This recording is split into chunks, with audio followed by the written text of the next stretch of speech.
Welcome back my friends. आज हम लोग पूर्ण आंतरिक परावर्तन पर आधारित कुछ अनुप्रयोग का अध्ययन करने वाले हैं। अभी सबसे पहला जो टॉपिक हम डिस्कस करेंगे, इसका नाम डाल दें आप लोग प्रकाशिक तंतु। इसी को हम इंग्लिश में क्या कहते हैं? Optical fibre.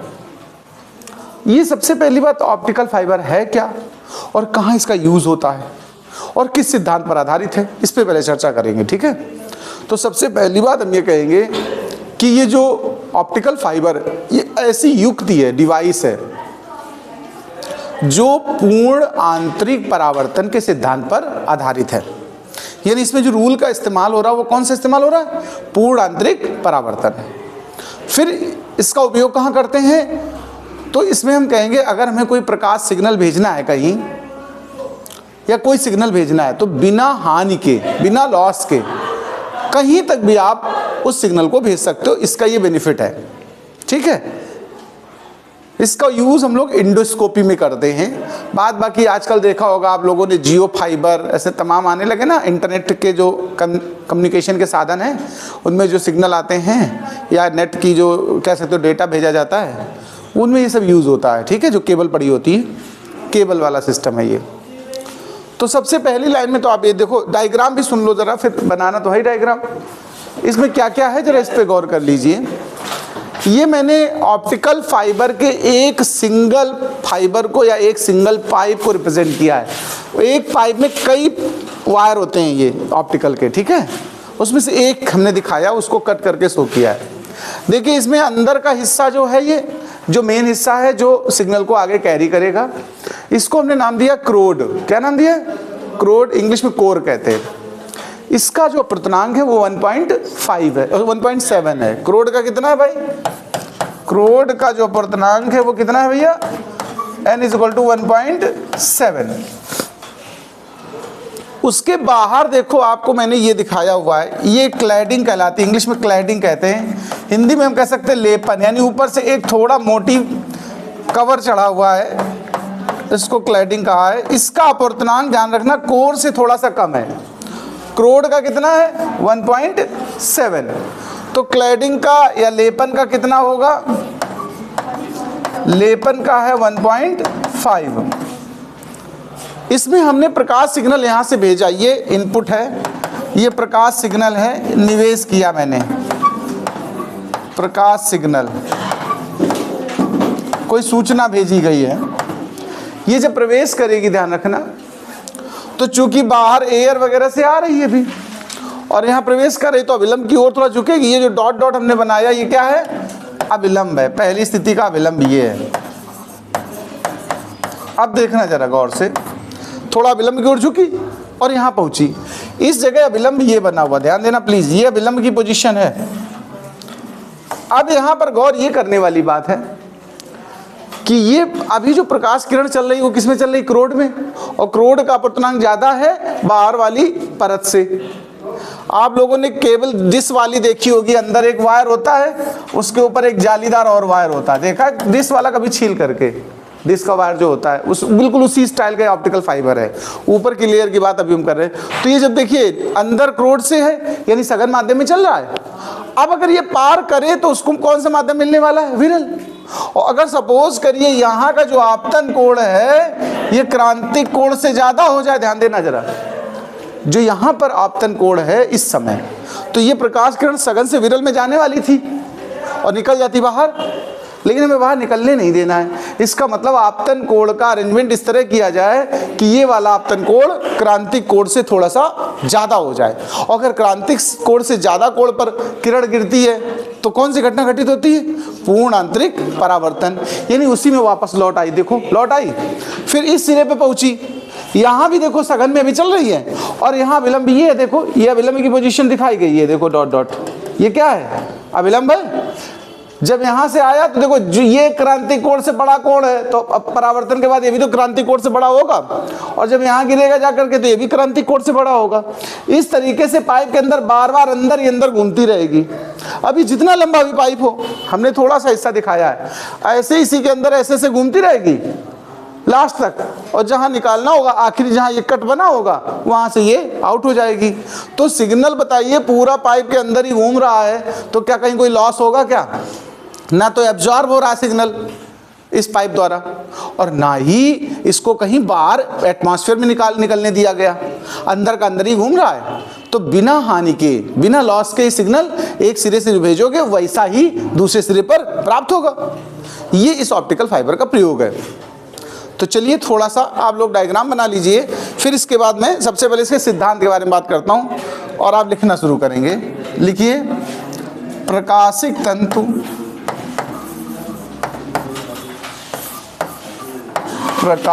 तंतु पूर्ण आंतरिक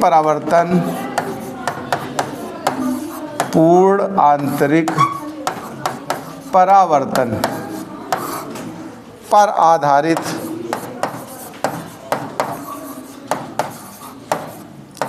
ऐसी युक्ति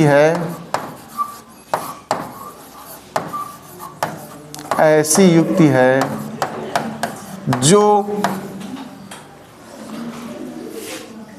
सिग्नल की हानि के बिना,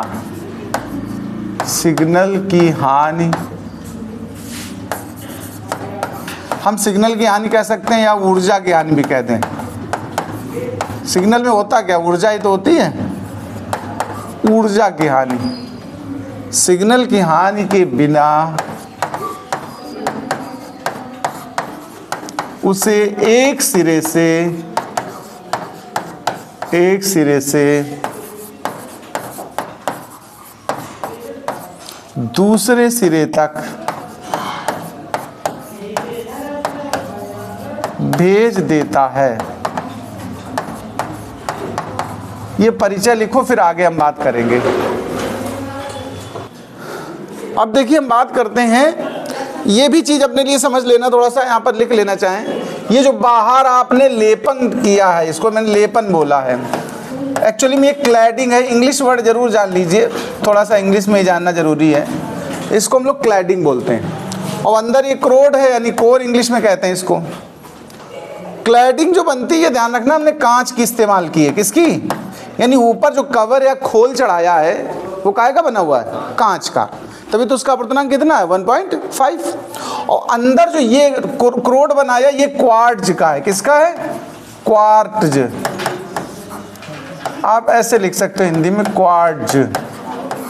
ये अंदर के हिस्से की बात है। अब ध्यान देने वाली बात यहाँ पर इसकी थोड़ा रचना के बारे में लिखना है कि हम कहेंगे इसमें एक देखो क्वार्ट्ज का बना हुआ कोर होता है। ध्यान देना, ये बात हम लिखने जा रहे हैं, रचना पे चर्चा हो रही है, मतलब बना कैसे है। तो लिखिएगा, इसमें क्वार्ट्ज का बना। अब जब क्वार्ट्ज बोल दिया तो उसका अपवर्तनांक भी ब्रैकेट में लिखिए दो।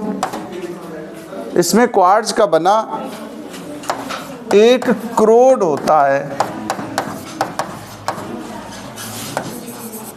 देखो लंबाई कोई निश्चित नहीं, चाहे जितनी बड़ी केबल बना लो, ठीक है, लेकिन मोटाई लगभग 10⁻⁻⁴ मीटर की होती। कितनी होती? बना होता है जो 10⁻⁴ मीटर की मोटाई का होता है।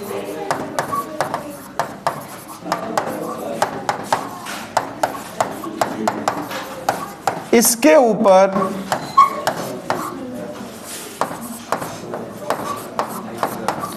n बराबर 1.5 अपवर्तनांक वाले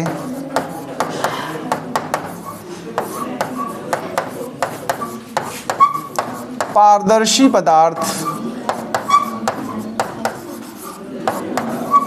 का लेपन,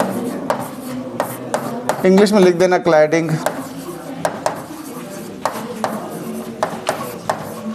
होता है। ये तो इसकी रचना के बारे में बात करती।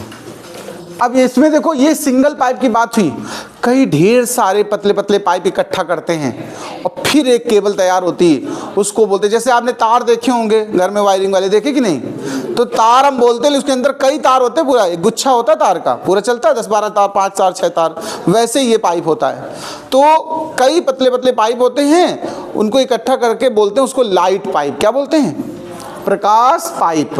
तो हम कहेंगे कई इस तरह के पाइप के समूह को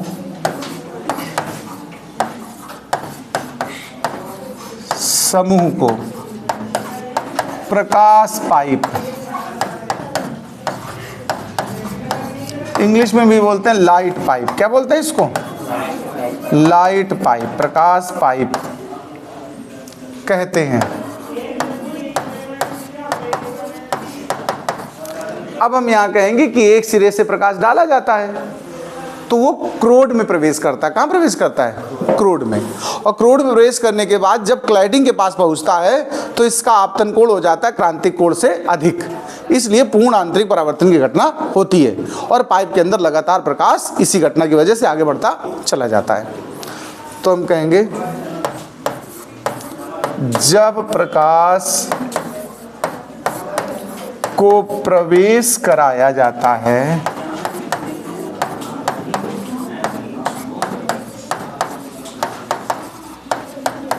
तो वह क्रोड में प्रवेश करता है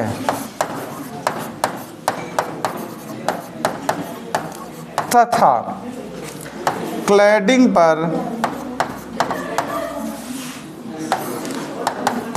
पर पहुंचने पर आपतन कोण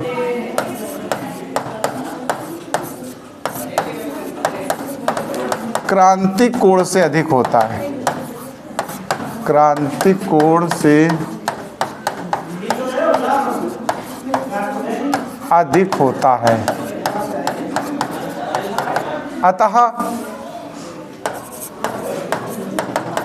पूर्ण आंतरिक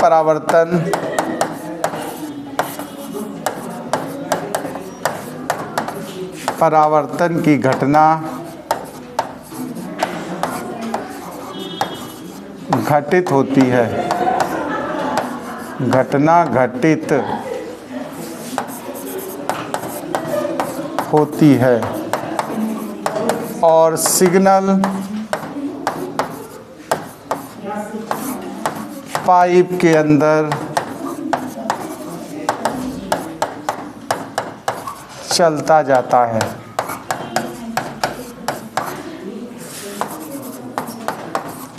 तथा अंतिम छोर पर पहुंच जाता है।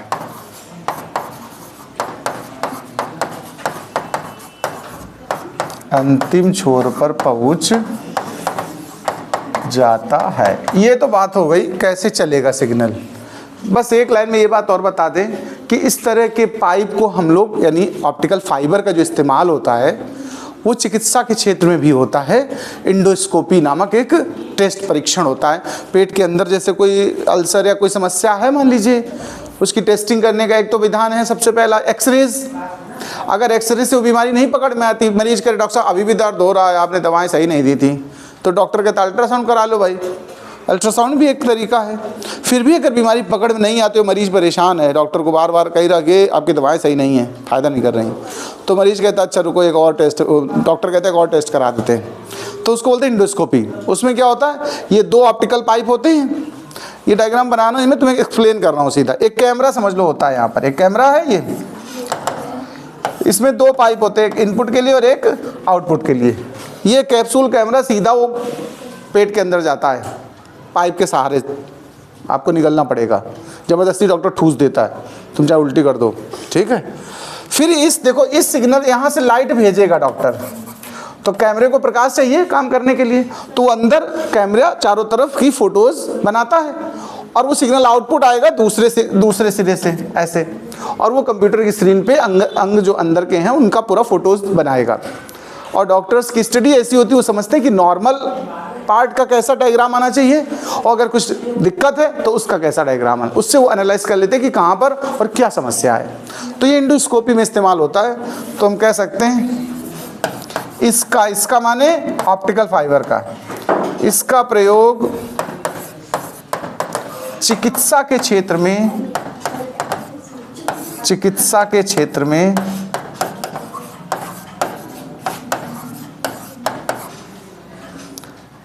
पेट के भीतरी भागों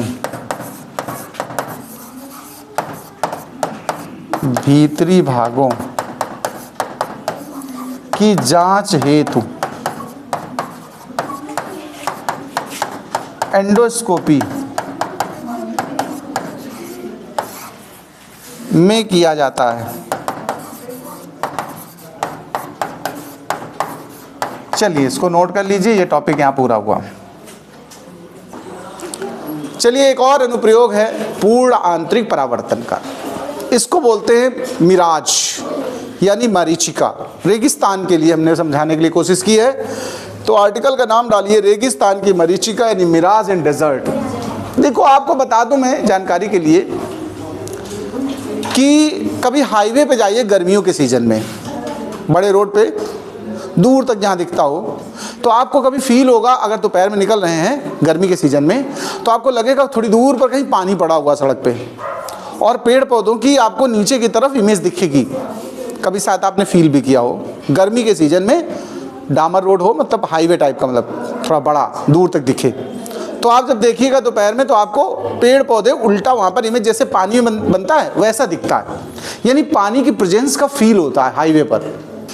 अब हाईवे अब बनने लगे हैं, लेकिन इससे पहले हम लोग इस चीज़ को डेजर्ट में देखते थे। कहाँ? इसलिए इस टॉपिक का नाम हो गया डेजर्ट में मरीचिका। ठीक है, होता क्या है, ये एक इल्यूजन है, कंफ्यूजन है, भ्रम है। जब लोग रेगिस्तान में यात्रा करते हैं या जानवर भी, तो गर्मियों की सीजन में रेगिस्तान में जो दूर कहीं खजूर का पेड़ या बबूल का पेड़ खड़ा है ना, पेड़ पौधे हैं, उनकी इमेज नीचे की तरफ दिखती है, जैसा कि तालाब में दिखता है। तो ये कंफ्यूजन हो जाता है कि वहाँ पानी भरा है, और जब वहाँ जाइए तो वो सब डेजर्ट ही है, सब गायब पानी।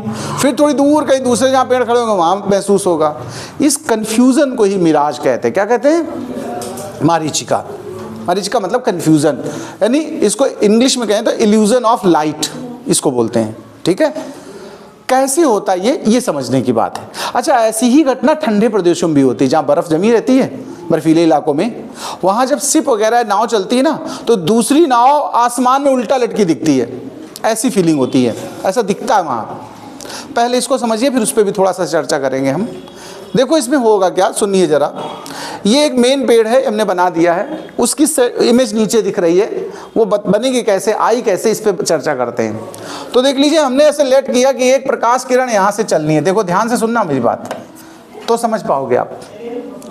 प्रकाश किरण को वाइट कलर से ले लेते हैं। ये प्रकाश किरण देखो चलेगी, बहुत आराम से सुनिए।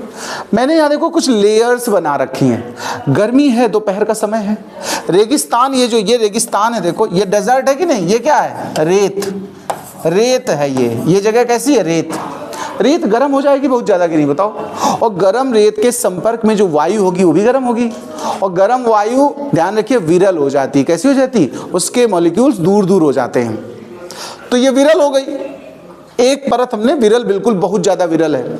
इससे ऊपर थोड़ी गर्मी कम होगी, तो अगली परत इस नीचे वाली की तुलना में कैसी होगी, सघन। उसके ऊपर और सघन। जैसे जैसे आप रेगिस्तान में ज़मीन से ऊपर उठोगे तो गर्मी का यानी टेम्परेचर की वैल्यू थोड़ी कम होगी कि नहीं होगी बताओ। सबसे ज़्यादा गर्मी कहाँ महसूस होगी भाई? मूंगफली भूनते हो तो जो बालू है वो गर्म होती है ना, उसी में तो भूनती मूंगफली। अगर थोड़ा ऊपर सोचो, एक छन्ना रख दो, मूंगफली टच ना करे तो क्या भुनिएगी? गर्म भले हो जाएगी, गुनगुनी हो जाएगी बस। तो वही मैं कह रहा हूँ, रेत सबसे गर्म है। तो जैसे जैसे ऊपर बढ़ोगे, एयर धीरे धीरे कैसी होती जाती है, विरल, मतलब सॉरी, सबसे नीचे विरल होती, उससे ऊपर थोड़ा सघन, उससे ऊपर और सघन, यानी ऊपर जाने पर सघनता बढ़ती है क्योंकि टेम्परेचर कम होता जाता है। यानी हमने ये जो परतें दिखाई, ध्यान देना, इसकी तुलना में ये सघन है और इसकी तुलना में ये सघन है, इसकी तुलना में नहीं, सब सघन है। तो जो प्रकाश किरण यहाँ से चलेगी, देखो मेरी बात सुनना ध्यान से, ये प्रकाश किरण जो चली है इस वाली परत से इस वाली परत में जाना चाहती। देखो गौर करना इस जगह पे, यही समझने वाली बात है खाली। ये प्रकाश किरण अभी सघन माध्यम से आ रही कि नहीं आ रही, और जा कहाँ रही है, विरल माध्यम में। जब कोई प्रकाश किरण सघन माध्यम से विरल माध्यम में जाती है तो क्या करती है, अविलंब से दूर हट जाती। पढ़ाया कि नहीं पढ़ाया? तो ये देखो विरल माध्यम में जा रही है तो अविलंब से थोड़ा दूर हट गई, माने ऐसी देखो थोड़ा तिरछी हो गई, दूर हटने वाला उधर हट गई। अब अगली परत में जब प्रवेश करेगी देखो, तो उस ऊपर वाली परत की तुलना में नीचे वाली परत फिर विरल है, देखो, तो फिर ये विलंब से दूर हटेगी। ध्यान देना जरा, हर परत को पार करने के बाद ये धीरे धीरे विलंब से थोड़ा दूर हटेगी कि नहीं बताओ। अविलंब से दूर हटते हटते थोड़ी देर बाद ऐसी परिस्थिति आएगी कि ये पलट जाएगी, मतलब वापस हो जाएगी ऐसे बैक। अब देखो ऊपर जाने लगी, इसको यहाँ पर पूर्ण आंतरिक परावर्तन जैसी घटना हो गई। क्या हो गई? पूर्ण आंतरिक परावर्तन। अब देखिए जैसे जैसे ऊपर अब बढ़ेगी, ये परतें आगे भी हैं, ऐसा थोड़ा कि परत खत्म हो गई हैं, ये तो पूरा हिस्सा बड़ा सा लंबा सा है।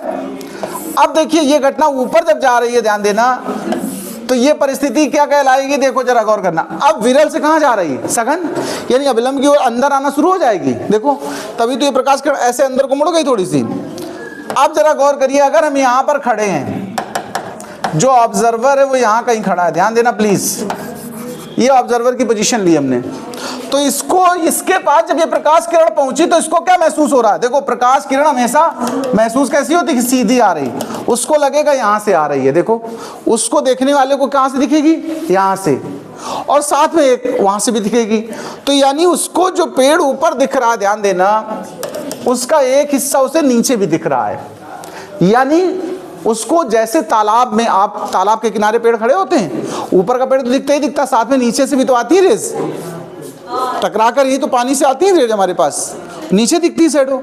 वैसा ही बिल्कुल यहाँ पर रेगिस्तान में, ये डायग्राम भी बनाना है आपको। ये देखो इस तरीके, यहाँ ये घटना पूर्ण आंतरिक परावर्तन को सिद्ध कर रही है।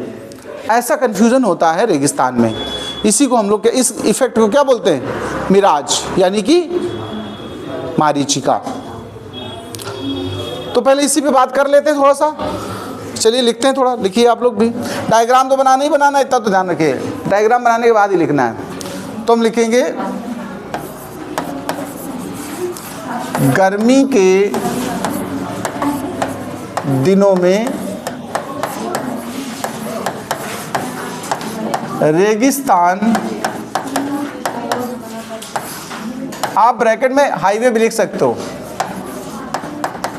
हाईवे पर भी आजकल ये फीलिंग होती है, हमने देखा है क्योंकि खुद। गर्मी के दिनों में रेगिस्तान में एक प्रकाशिक घटना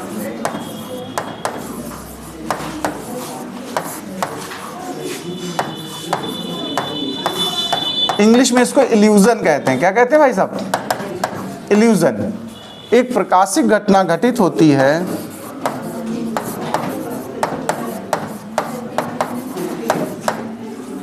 जिस कारण यात्रियों को कुछ दूर पर जल होने का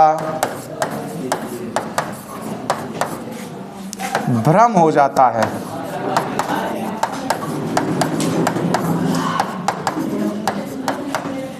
यह घटना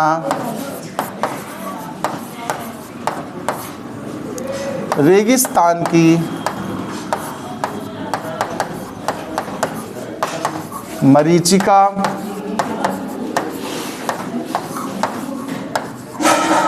कहलाती है।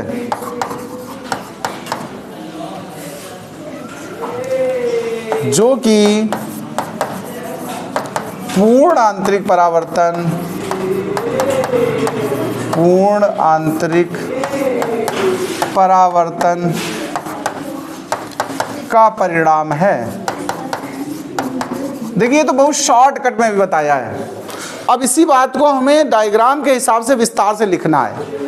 लिखने में ये बताना है कि जब गर्मी का सीजन है तो रेत जल्दी गर्म होती है, रेत के संपर्क वाली वायु की परत बहुत विरल हो जाती है, और जैसे जैसे मुंह पर जाते हैं वैसे वैसे परतें सघन होती जाती हैं। तो जो पेड़ से प्रकाश किरणें आएंगी वो क्रमशः सघन से विरल माध्यम में प्रवेश करेंगी, जिस वजह से लगातार अविलंब से दूर हटती जाएंगी, और दूर खड़े व्यक्ति को ऐसा लगेगा कि वो किरणें नीचे से आ रही हैं, जैसे कि जल के साथ ऐसा होता है। तो इसमें अब हम थोड़ा विस्तार से भी लिखते हैं। लिखिए अगली लाइन से, गर्मी के कारण रेत अत्यधिक गर्म हो जाती है, अत्यधिक गर्म हो जाती है,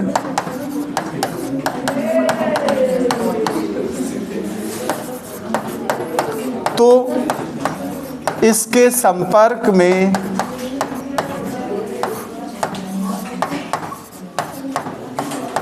तो इसके संपर्क में वायु की परत गर्म होकर विरल हो जाती है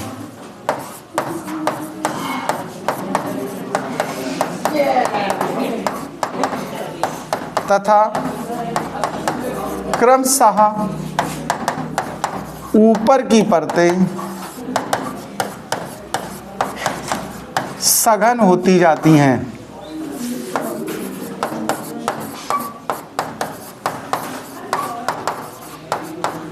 सघन होती जाती हैं। जब प्रकाश किरणें ऊपर से नीचे की ओर आती हैं तो वे सघन माध्यम से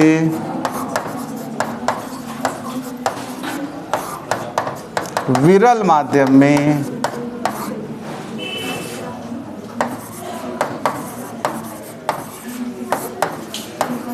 प्रवेश करती हैं। अतः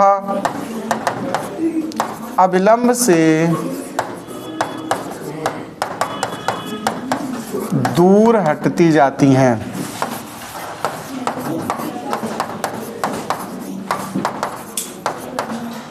जो अंततः पूर्ण आंतरिक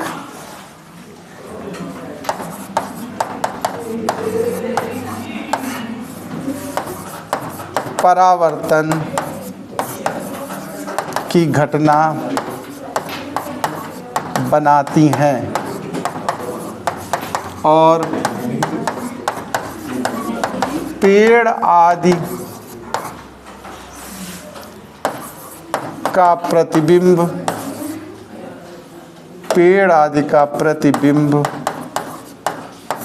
नीचे की ओर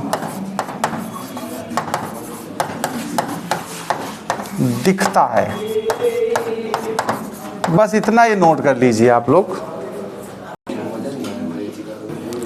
देखिए, जैसा मिराज बनता है रेगिस्तान में, ऐसा ही ठंडे क्षेत्रों में भी इल्यूजन होता है, कंफ्यूजन होता है। जस्ट इससे अपोजिट सेंस है। उसको हम लोग इंग्लिश में लूमिंग कहते हैं। क्या कहते हैं? लूमिंग, यानी ठंडे प्रदेश की मरीचिका। इसका क्या कॉन्सेप्ट है, इसको भी बड़ा आराम से समझ लेना थोड़ा सा।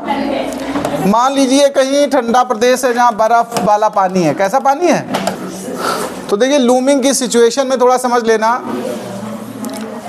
जैसे कहने का मतलब ये सपोज करिए कि ये है, कोई नाव है, कोई क्या है, एक नाव है, नाविक आ रहा है। अब ये हमको ऊपर उल्टा हैंगिंग दिखेगा। कैसे? इसमें देखो, उसका उल्टा कॉन्सेप्ट बताया। इसमें भी हम लेयर्स मान ले रहे हैं। देखो, एयर की क्या मान ले रहे हैं? ऐसे मान ले रहे हैं कि बहुत परतें हैं वायु की।